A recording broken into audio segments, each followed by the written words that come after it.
പിതാവും പുത്രനും പരിശുദ്ധ റൂഹായുമായ സത്യ ഏകദൈവത്തിന്റെ തിരുനാമത്തിൽ തനിക്ക് സ്തുതി. നമ്മുടെ മേൽ തന്റെ കരുണകളും മനോണവും എന്നേക്കും ഉണ്ടായിരിക്കട്ടെ. OBS forum, orthodox Bible study forum, 182 എപ്പിസോഡിലേക്ക് ഏവർക്കും ഹാർദമായി സ്വാഗതം. വെളിപ്പാട് പുസ്തകം 3 അധ്യായം 15 വാക്യം. ലവോദിക്കായിലെ സഭയ്ക്കുള്ള ദൂതിൽ ദൈവം ഇപ്രകാരം അരുളി ചെയ്തിരിക്കുന്നതായി നാം വായിക്കുന്നു: ഞാൻ നിന്റെ പ്രവൃത്തി അറിയുന്നു.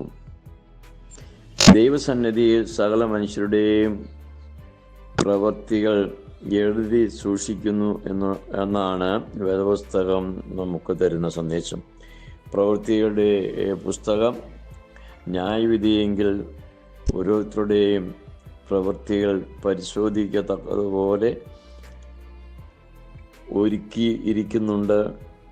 ആ പുസ്തകം തുറക്കുകയും ന്യായവിധിയിൽ അവനവൻ്റെ പ്രവൃത്തിക്ക് തക്കതുപോലെ പ്രതിഫലം നൽകുകയും ചെയ്യും എന്നുള്ളതും വേദപുസ്തകം നമുക്ക് തരുന്ന സന്ദേശമാണ്. ലവോദിക്ക സഭയോട് പറയുന്നത്: നീ ശീതവാനോ ഉഷ്ണവാനോ അല്ല, ശീതോഷ്ണവാനാകിയാൽ നിന്നെ എൻ്റെ വായിൽ നിന്ന് ഉമിണ്ണു കളയും. ഇതത്രേ ന്യായവിധി എന്ന് പറയുന്നത്. നമ്മുടെ അവസ്ഥ എന്താകുന്നെന്ന് നാം ഓരോരുത്തരും തിരിച്ചറിയണം. ഞായറാഴ്ച മുടക്കം കൂടാതെ ആചരിക്കുന്നു. മദ്യപാന ജീവിതം മറുഭാഗത്ത് നടക്കുന്നു. ഞാൻ ദൈവാലയത്തിൽ കാണിക്കയിടുന്നു, പക്ഷേ ആ പണം വിശുദ്ധമായി സമ്പാദിച്ചതാണോ?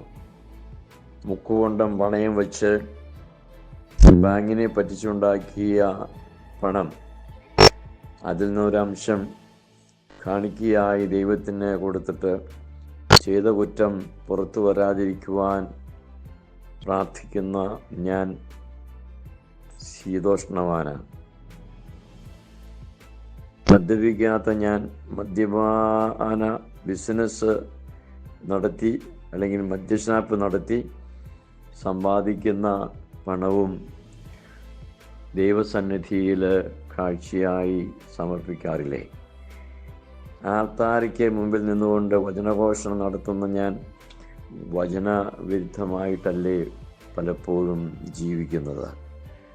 നോമ്പ് നോക്കുന്ന ഞാൻ നോമ്പ് വീടുന്നത് മദ്യപാനം വഴിയാണ് എന്ന സത്യം മറക്കാതിരിക്കാൻ ശ്രമിക്കുക. ദൈവഭവനത്തിൻ്റെ ഭണ്ഡാരത്തിൻ്റെ സൂക്ഷിപ്പുകാരനായ ഞാൻ ഭണ്ഡാരം കവർച്ച ചെയ്യുന്നവനാണോ എന്ന് സ്വയം പരിശോധിക്കുക.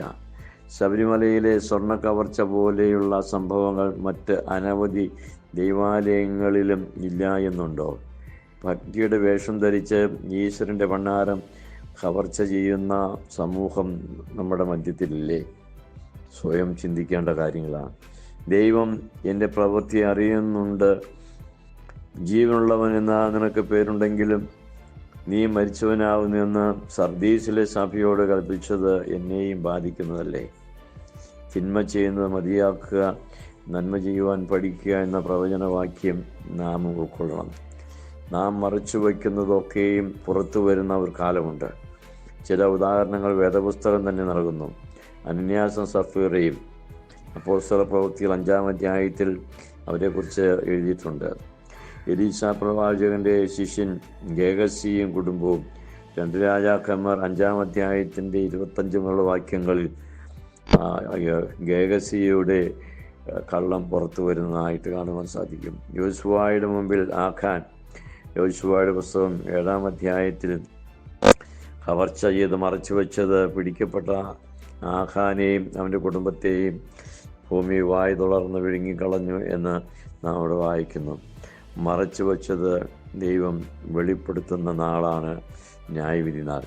ഓർക്കുക, ദൈവം നമ്മെ ഓർപ്പിക്കുന്നത് ഞാൻ നിൻ്റെ പ്രവൃത്തി അറിയുന്നു.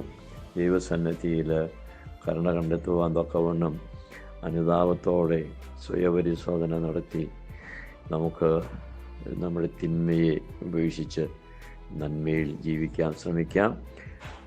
എന്നെ ശ്രദ്ധിച്ച ഏവർക്കും നന്ദി. തണ്ണിക്കോട്ടച്ചൻ.